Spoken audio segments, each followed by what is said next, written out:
Cop arrested in stolen car probe, stated JCF. A serving member of the Jamaica Constabulary Force JCF was arrested on Saturday night after being found in a stolen vehicle in Portmore, St. Catherine, the police noted. The JCF confirmed in a statement Sunday that a swift and coordinated response by members of the St. Andrew South and St. Catherine South police divisions led to the successful recovery of the vehicle and the apprehension of the policeman, a detective corporal. According to the police, the incident began at approximately 11:10 p.m. on Saturday when they received a report of robbery with aggravation along Colleyville Avenue in Kingston 20. The complainant, a 19-year-old in-drive taxi operator, reported that he had been robbed at gunpoint by an individual who entered his vehicle and forcibly took control while it was in motion. He managed to escape unharmed and quickly contacted the authorities. Acting on the report, the Police Emergency Communications Center triggered a rapid cross-divisional operational response. The vehicle was electronically tracked to a location in St. Catherine. The vehicle was intercepted and recovered along Dyke Road near the Jamwell Complex in Portmore through a coordinated effort involving both St. Andrew South and St. Catherine South police personnel, the statement noted. During the operation, an individual found inside the vehicle identified as Detective Corporal. He was taken into custody at the scene. The police say a search of his person yielded a Glock 17 9mm service pistol, 2 magazines, and 34 rounds of ammunition, all government-issued equipment belonging to the JCF. He was also in possession of an official police identification. The police said the vehicle was transported to the Greater Portmore Police Station, where it was processed by members of the Scene of Crimes Unit. Several potential forensics exhibits were collected. The officer remains in custody pending further investigation, which is being led by the Criminal Investigations Branch.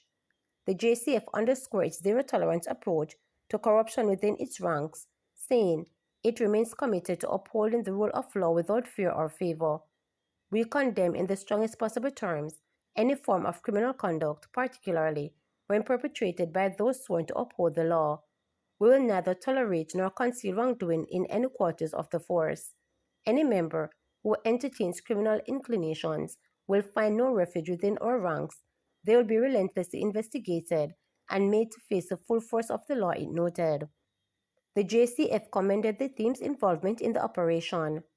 Members of the Jamaica Constabulary Force are entrusted with extraordinary powers, specialized training, and state resources, and as such, they bear an even greater duty to uphold the law with integrity and accountability.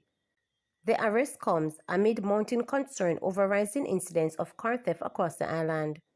According to police data, criminals stole approximately $905 million worth of motor vehicles in the first 3 months of 2024. Between January 1 and March 31, 474 vehicles were reported stolen, but only 76 were recovered.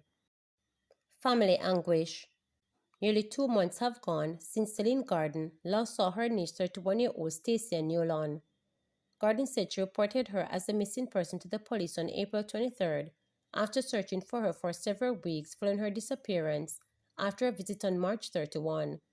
She said the family, gripped by uncertainty and anguish, are confused and in need of answers amid unverified reports that Newland was raped and killed. I was at my house on Monday and I got a call from a relative that Stacey was dead out by halfway tree in St. Andrew and that they cut her neck and raped her. I got ready, and me and my daughter, we went out there with a family friend. When I went out there, they say that they don't get any record of any female dying out here, she told reporters. She said she also made checks at the Halfway Tree police station and was told that there was no report of a woman being killed in the area.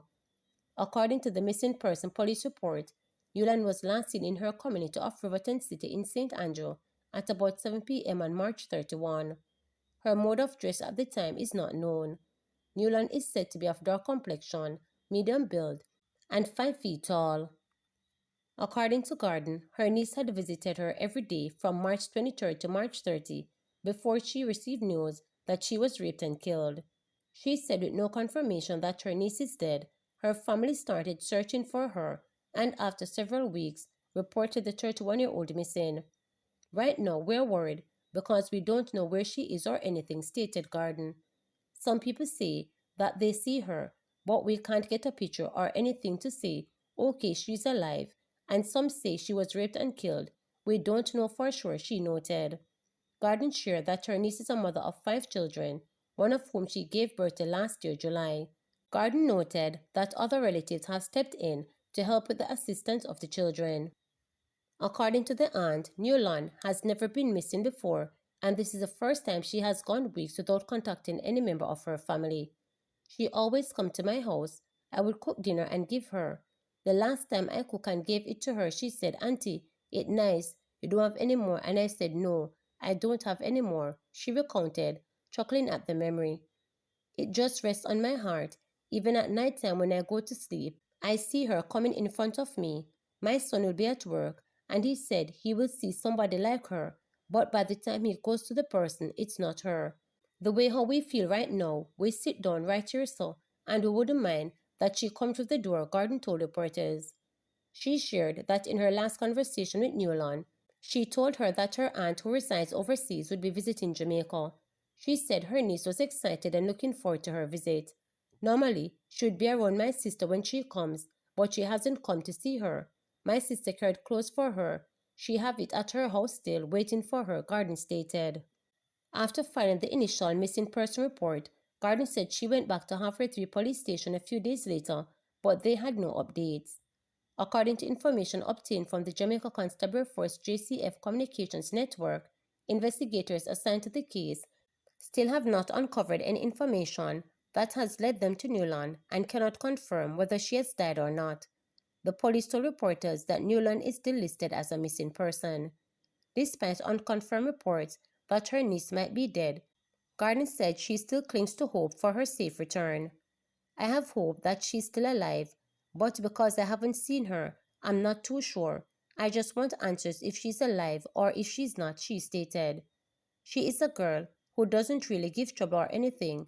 Only when her head chip, she will curse, but when she takes her medication, she comes around right back.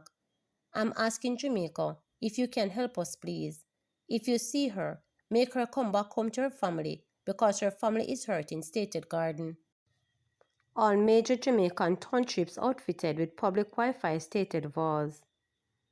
All major townships across Jamaica have now been outfitted with public Wi-Fi through the Universal Service Fund USF Connect Jamaica public Wi-Fi program. The latest to receive public Wi-Fi hotspots in the 2024-2025 financial year were Halfway Tree and Papine, University Square both in St. Andrew, Mandeville, Manchester, Waterfront, Kingston, and Crossroads, St. Andrew. Minister of Science, Energy, Telecommunications and Transport Darrell Valls made the disclosure during his recent contribution to the 2025-2026 sectoral debate in the House of Representatives. These activities are complemented by the Community Wi-Fi program, which since its launch in the 2020 has seen 315 community Wi-Fi hotspots valued at $1.2 billion being successfully installed across the 63 constituencies, serving 235,000 active users across the island, and the numbers continue to grow, stated Voss. He noted that the fifth community Wi-Fi hotspot was installed in each of the 63 constituencies in the 2024-2025 financial year. This means that citizens across the length and breadth of Jamaica are not too far away from publicly provided Wi-Fi. This means that the digital divide is closing, slowly but surely. We are not stopping there as we continue to allocate $1 billion each year to invest in the government's National Broadband Infrastructure (NBI), the minister noted. Voss also informed that the USF worked with educational institutions to establish 30 ICT clubs in schools and host its second ICT club conference. USF also hosts a 4-week crack of the code competition during Youth and Technology Month for youth ages 12 to 21, focusing on HTML, CSS, and Visual Studio Code, the aim being to encourage digital skills development. To subscribe, like, share, and click the notification bell for daily updates.